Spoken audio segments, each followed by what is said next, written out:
All right, good morning, everyone.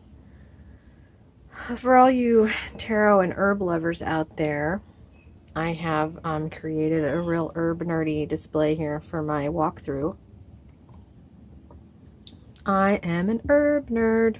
Okay, I was so excited when I discovered that this deck existed, and it just came out this June.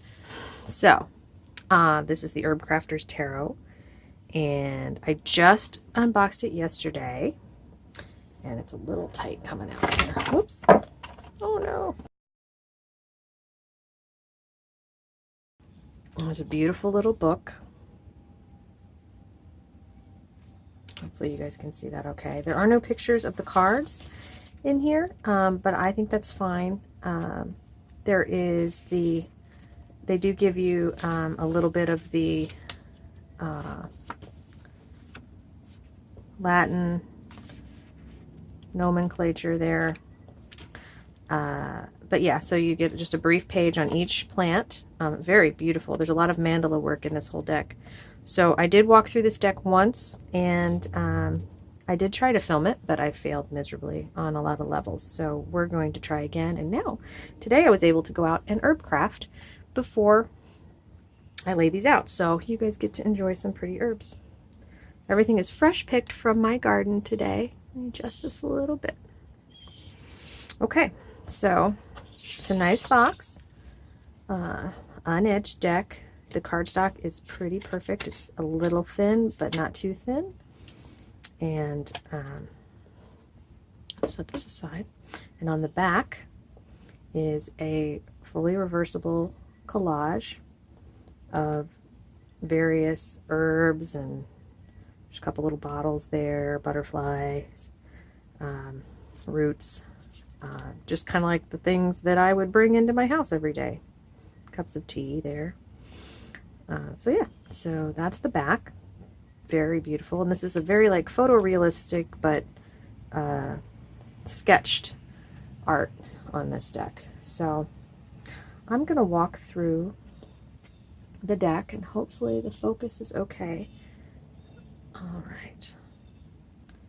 All right, guys, I'm going to just see if I can squeeze these guys down in here and zoom in a little. Okay, pull up some pretty. So if anybody's, I will point out some of these herbs as we come to the cards. If you recognize them, great. If you don't, then this is a learning tool. So I was very excited to see that the first card is dandelion as the Fool card. I think that's a perfect choice. And it is, there's a little gathering pouch and a monarch butterfly and the stones.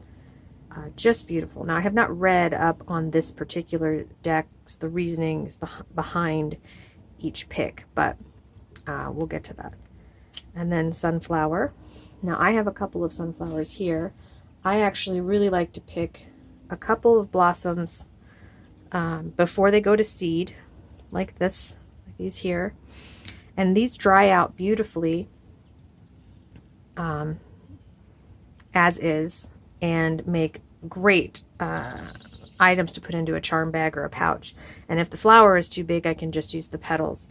But I think that's a great choice for the Magician card, especially this time of year. It's just beautiful. And here we have the symbols. We have a teapot, a mortar and pestle, a basket, and a little bowline knife. And we have the little infinity symbol up there. And notice that the leaves are pointing up and down, just like the Magician points up and down.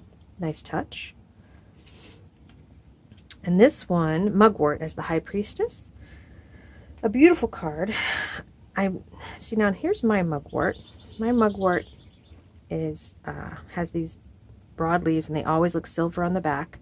This is a pretty young plant. I just transplanted it last year and from a small plant. And these are just from the tops. But also some of the new shoots look a little more like this, where they haven't quite branched out. So there's some mugwort for you. And sadly, I don't have dandelions blooming anymore this time of year. Rose, the Empress, perfect choice, I think. These are the rose hips here. And And as you can see, there's looks like a rose hip mala necklace, and along with the honey comb, which is interesting touch. As you can see, these have a lot of mandala layouts in some of these cards. Hemlock for the Emperor, and Cacao for the Hierophant. I think this is a beautiful card because Cacao is such a teacher from a shamanic herbalism standpoint. And I actually use Cacao a lot in my offerings and such things, which I will talk about in other videos. I'm going to get a little closer on that one. As you can see, there's a little statuary there. And this is a cacao ceremony. Beautiful. The Lovers. Hawthorn, both berries and flowers intertwined with the thorns. Hawthorn is often used as heart medicine. This one is the one that confuses me the most right now, and that's the Chariot card as cedar. I am going to have to read on this one. Just the depiction of the image, not to mention the choice of plant, is very interesting. So I am going to read up on their ideas behind that one. Garlic for strength seems perfect. Honey and garlic is a great cold remedy. The Hermit as Usnea, which is a sort of, a moss-like plant, an air plant that connects to a lot of trees. We don't get a lot of it where I live, and this looks to be like a Cooper's hawk feather, perhaps, or a blue jay. I'm not sure.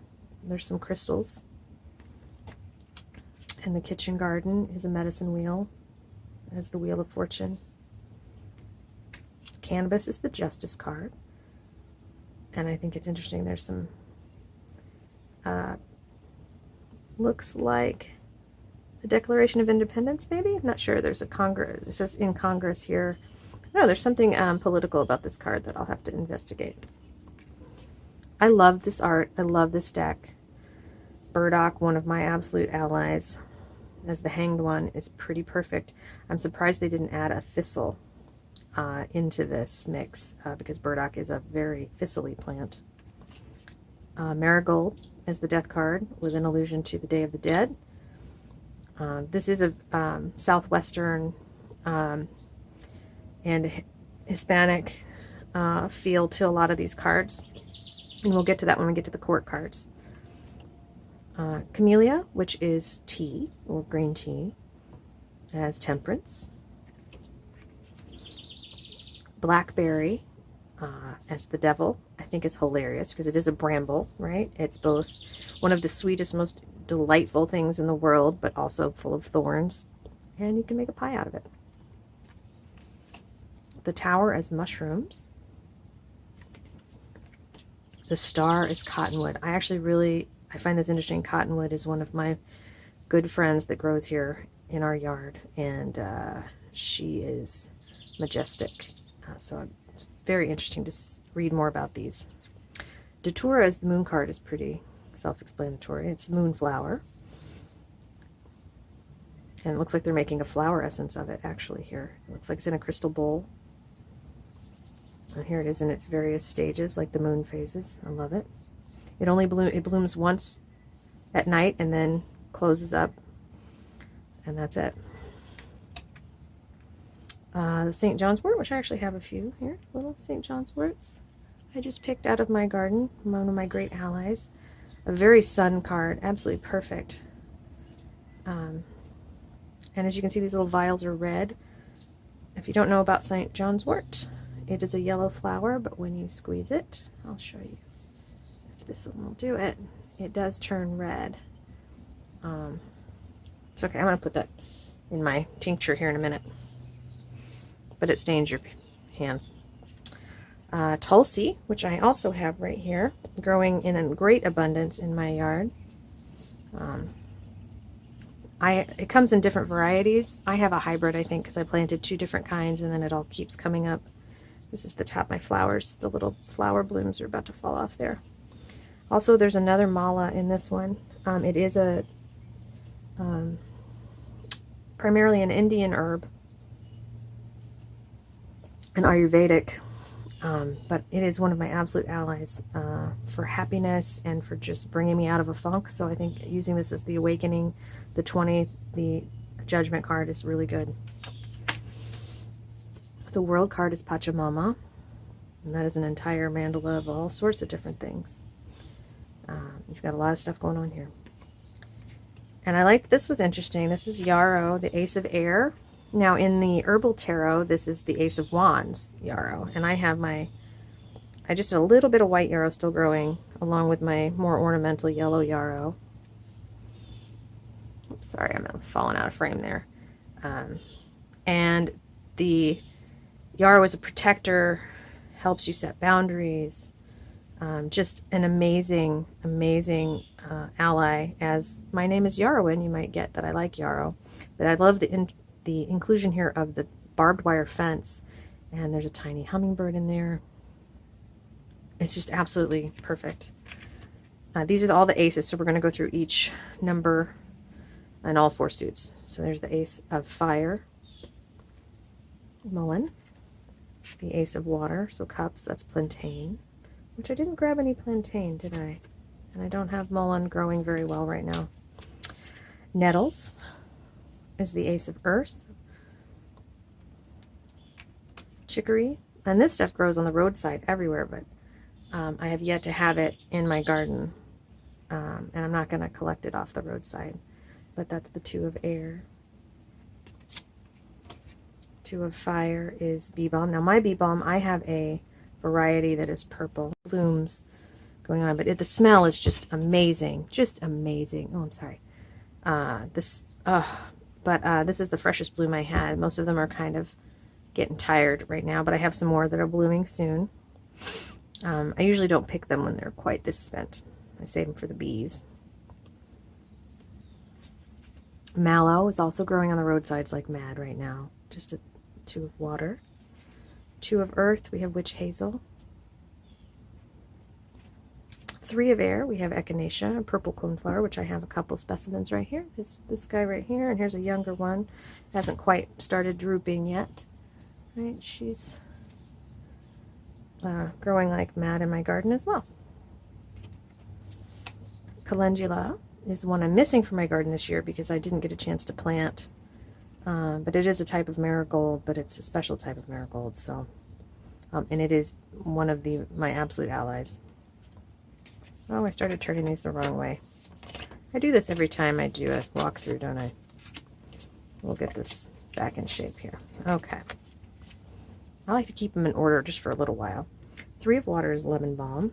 And there's a little lemon balm right here. A lot of the mints and Tulsis and all of these basils and things look a lot alike, but this is very lemony. And that is growing like crazy right now for me as well. I love that that's just a child's tea party. The 3 of Water, 3 of Cups, just absolutely adorable. Raspberry, as many of you know, I'm into black raspberries, which are growing. I think we're on my last day of harvesting. I was able to pick about 7 berries. It's a little different than the red raspberry as far as allies, and these look cultivated too, so as opposed to wild. Beautiful. Lavender, I was able to get just a few little sprigs of lavender today. And that is the 4 of Air. There weren't too many herbs in here that I thought were missing. Oh no, I don't want to pinch my flower. There we go. I know this setup is a little ambitious. Elder, which I did have elder flowers a little bit ago, and now they're all turning to, they will eventually get into berries. There's some 4 of Fire. You can see the addition of often cayenne peppers in some of these fire cards. 4 of Water is Mint, and I do have plenty of mint here. I have 2 different kinds. I've got a spearmint here and some peppermint. You can see that they're a little different. There we go. The spearmint is the little more jagged edges here, and peppermint. Some more potent mint. And then just making mint water, which is one of my favorite things to do in the summer. The 4 of Earth is Willow, where they're doing baskets. There's a lot of weaving I've noticed in some of the Earth cards. And we have a sort of allusion to the pentacle. You can see really subtly, I don't know if you can see that, there's 4 little circles in the artistry. They hide a lot of the imagery in here towards the bottom of the cards to help you identify them. So we have 5 of air, right? These little markings of air. This is white sage. I do have garden sage here, but not white sage. I can't get the Southwest white sage to grow here. This is the best smelling walkthrough I've ever had, I have to say. It's absolutely delightful. But yeah, the white sage is endangered, so be careful where you get your sage wands. Don't get them from just anywhere. I will post some interesting articles on how we need to protect white sage. And there are so many other good fumatory herbs that you can use for burning and smoking and sacred cleansing besides sage. Mugwort being one of them. A lot of the artemisias are a good alternative.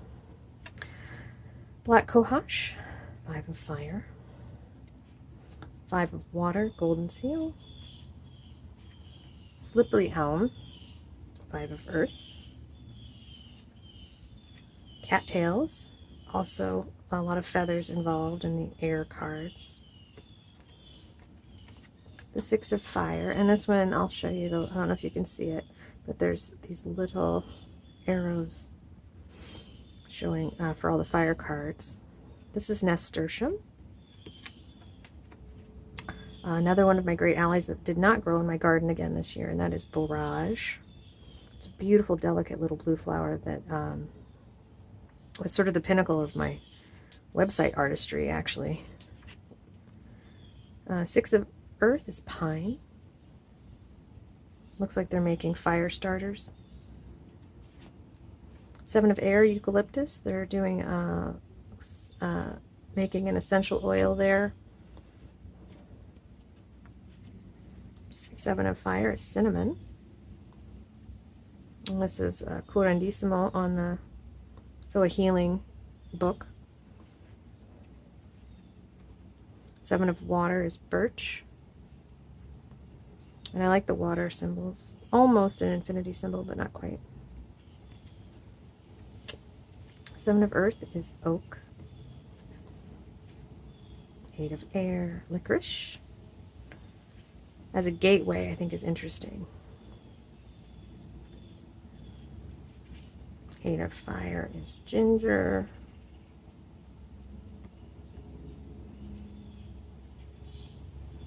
8 of water is valerian, which is a sleepy goodnight herb. There you can see the moon there. 8 of earth is turmeric, which I would, and my initial thought was to use this as a fire herb, but maybe not. It's used as a dye here and as a food. Pomegranate, wild cherry, peach is the 9 of water, just beautiful. 9 of earth is apple, so we're getting into some fruits. 10 of air is alfalfa. I think it's interesting that there is this scythe here ready to cut it down. 10 of fire is comfrey. I love all the inclusions. They're making a salve here. Inclusions of some of the actual herb work. Obviously, this is the Herbcrafters, so that makes sense. Another one of my favorite herbs, especially this year, I was able to harvest the most red clover I've ever been able to harvest. I just love this picture. You can see it's just growing like mad outside the window. They're making fresh tea of it. She put some in her teacup with the rainbow. Just an absolutely beautiful card. So 10 of water, 10 of cups. Happy little card. Horsetail. Catnip. Now, the Iha. It's the Iha of air. The court cards is a very feminist, feminine bend to it. We have Iha, which means daughter, for the pages. And there's a little kitty hiding in the catnip. I mean, that's just delightful. And there's some more little symbols here. So the H for Iha and the little air symbol. I don't know if you can see that. It's really tiny. Iha, fire. So Daughter of Fire, Page of Fire. It's the poppy. And you start to see human hands in the court cards, which I think is interesting. And look, there's a little stuffed Tigger. This is the Eha of Water. You can see a little kid is helping make some chamomile tea. I think that's perfect. My daughter loves to make chamomile and lavender tea. So this one hits home. Linden, and they're making a fence with it here. Oregano is the Adelita of air, so that means warrior, and this would be the knights. And cayenne for the Adelita of fire makes perfect sense. The warrior of fire. Ocotillo. This is one I've never really worked with, not being in the Southwest, but the Adelita of water. Yucca I actually do grow in my garden. I can't imagine trying to make Bridget's crosses with the yucca. It's a little pointy, so that takes some skill for sure. Mugwort, the Madre, so mothers or queens. Madre of air. Madre of fire is time. And I do have, you know, I didn't have any Mugwort to show you, but I do have thyme. One of my absolute favorite treats is thyme on fresh homemade bread with slathered in butter and just put some fresh thyme leaves on it. It's the best. A Madre of water is oats. Creosote bush, another one I don't use really here in the upper Midwest or mid-Midwest. I'm in Indiana, just on the edge of Lake Michigan. Rosemary, of course I have rosemary. Where'd you go? Here you are. My rosemary. The smell, this is probably one of the most potent and amazing smells in the whole world. One of my #1 favorite plants ever.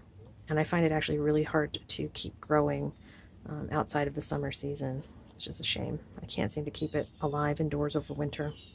But that's the curandera of air, so that would be the kings. In this case, curandera is healer.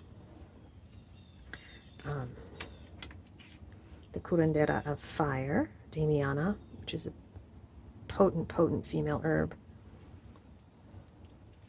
Curandera of water is seaweed. And last but not least, we have the curandera of earth, or king of earth, or healer of earth, and that is the sweetgrass. Which I do have a braid of sweetgrass I did not bring out for this. So this deck is just wonderful. I absolutely love the art. I cannot wait to get into reading a little bit more, making the associations from the herbs to the actual tarot, and see where that leads us. This is probably one of my favorite cards right here, so let's leave it there. So again, this is the Herbcrafter's Tarot, and you got to see some of my fresh picked herbs. And I hope to probably start using this one fairly regularly once I get to know it a little better. So far, everything makes a lot of sense to me, and I absolutely love it. So I hope you guys enjoyed that. Everybody have a lovely day. Cheers.